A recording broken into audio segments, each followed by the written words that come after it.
किया जाए। जो सदस्य इसके पक्ष में है वो हाँ कहें, जो सदस्य विरोध में है वो ना कहें। मेरे विचार में निर्णय हाँ वालों के पक्ष में हुआ, हाँ वालों के पक्ष में हुआ। विधेयक पर विचार करने के प्रस्ताव को स्वीकृत किया गया। अब सभा विधेयक पर खंडवार विचार करेगी। प्रश्न यह है कि खंड 2 विधेयक का अंग बने। जो सदस्य इसके पक्ष में है वो हाँ कहें, जो सदस्य इसके विरोध में वो ना कहें। मेरे विचार में निर्णय हाँ वालों के पक्ष में हुआ, हाँ वालों के पक्ष में हुआ। खंड 2 विधेयक का अंग बना। माननीय सदस्य श्री सौगत राय जी,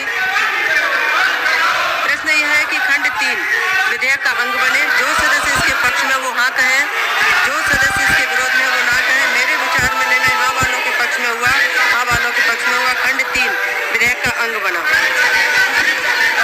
माननीय सदस्य श्री एन के प्रेमचंद